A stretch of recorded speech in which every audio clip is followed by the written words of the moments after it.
leur quart de finale de Ligue des Champions. 7h41, Hervé de Charette est avec nous, ancien ministre des Affaires étrangères, député Nouveau Centre. Hervé de Charette, bonjour. Bonjour. Merci d'être avec nous ce matin. Vous avez interpellé Bernard Kouchner hier à l'Assemblée nationale sur ce que vous appelez l'inaction de l'Union européenne au Proche-Orient.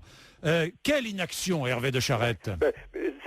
C'est pas ce que j'appelle l'inaction, c'est le fait, c'est le constat, c'est ce que chacun voit bien. Oui. L'Europe ne fait rien. Enfin, je suis pas tout à fait juste, elle fait des communiqués. Ça change rien. Oui. Et pendant ce temps-là, la situation se dégrade au Proche-Orient dans des conditions qui mettent en jeu la paix du monde.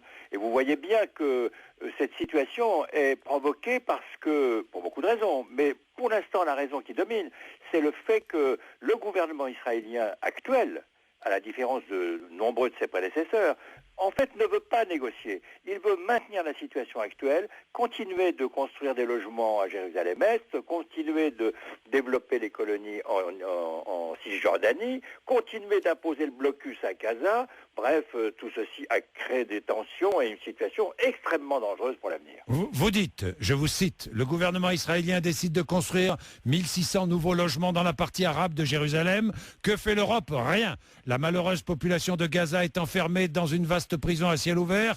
Que fait l'Europe? Rien. La colonisation se poursuit inlassablement en Cisjordanie. Que dit l'Europe? Rien. Des milliers de Palestiniens sont détenus dans les prisons et camps israéliens sans jugement et sans droit. Que dit l'Europe? Rien et toujours rien. Ce sont vos accusations. Bernard Kouchner vous a répondu. Tous les jours, toutes les semaines, les Européens essaient de dénoncer et de proposer. Et non, c'est ça le point. En fait, je n'attaque pas Bernard Kouchner parce que je connais son engagement pour les droits de l'homme et c'est un ministre que je soutiens.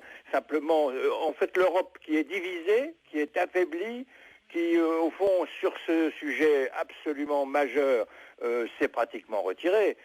C'est vrai que l'Europe fait je vous l'ai dit, fait des déclarations, fait des communiqués, mais il ne se passe rien. Or, les Européens ont, avec les Américains, et à mon avis, autant que les Américains, peut-être plus que les Américains, parce que nous ne dépendons pas électoralement de cette puissance du lobby israélien aux États-Unis.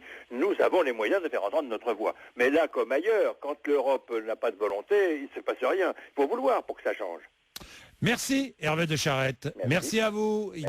Et pourtant, attendez, je voudrais un complément. Et pourtant, nous avons, dites-moi, une nouvelle structure en Europe, une Britannique qui s'occupe des affaires étrangères. Oui, voilà, vous avez bien raison. Oui. On voudrait bien qu'il se passe quelque chose. Oui. Quand on a réformé les institutions, on s'est dit on va avoir enfin un ministre des Affaires étrangères européen. Oui. Vous savez bien que pour l'instant, tout le monde est déçu, tout le monde regarde, tout le monde attend, tout le monde espère, mais il ne se passe rien. Et tout ça, c'est navrant parce que quand il s'agit d'Israël, la sécurité d'Israël dépend aussi de la paix. Elle dépend d'abord de la paix. Et quand nous nous battons, si j'ose dire, pour obtenir que le processus de paix reprenne, qu'il se passe quelque chose, que ça change, nous défendons aussi bien le sort des malheureux Palestiniens que la paix, la sécurité, la prospérité et la tranquillité publique pour les Israéliens. Merci, 8h moins le quart. Merci Hervé de Charette d'avoir été avec nous ce matin. Mathieu Bellé.